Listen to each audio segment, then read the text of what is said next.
You don't know the story about Waverly B. Woodsen Jr.? Bullshit!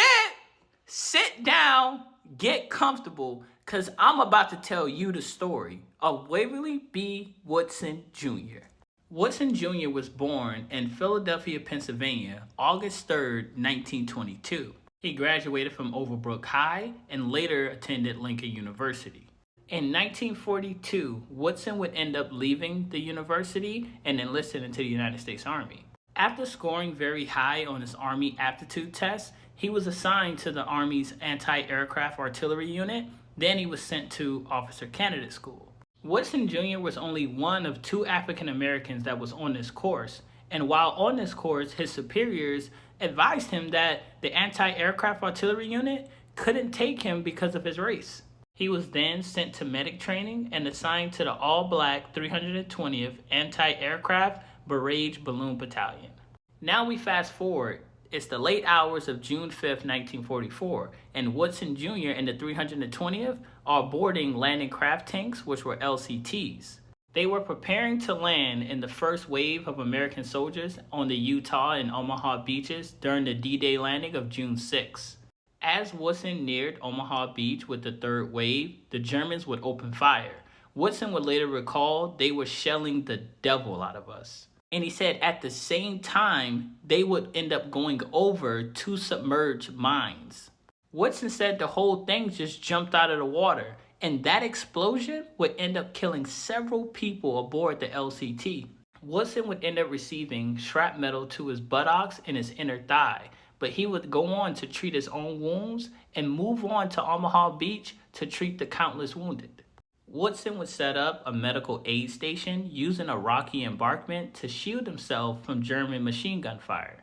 He would spend the next 30 hours treating wounded and dying men on the Omaha Beach.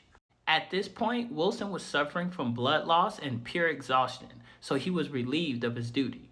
Woodsen would be transferred to a hospital where he would recuperate for 3 days before requesting to be sent back to Omaha Beach to treat more soldiers.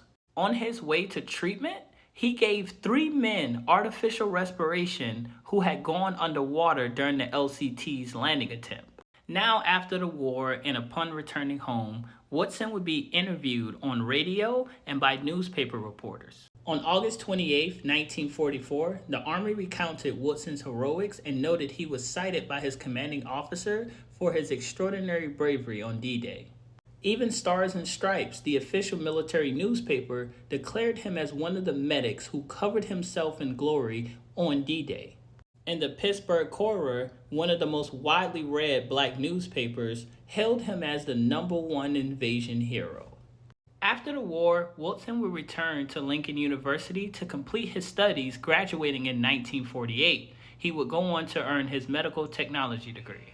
But Woodsen would end up returning to active duty during the Korean War, where he was promoted to the rank of staff sergeant. Then in 1952, Woodsen became the director of the morgue at Walter Reed Medical Center in Bethesda, Maryland.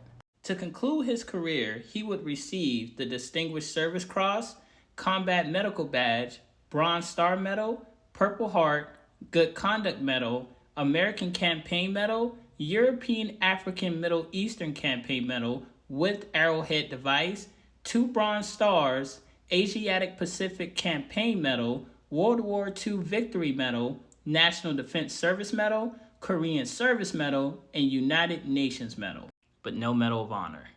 Now you know the story of Staff Sergeant Waverly B. Woodsen Jr. Make sure you hit that follow button and stay tuned for more stories like these. Ssgt.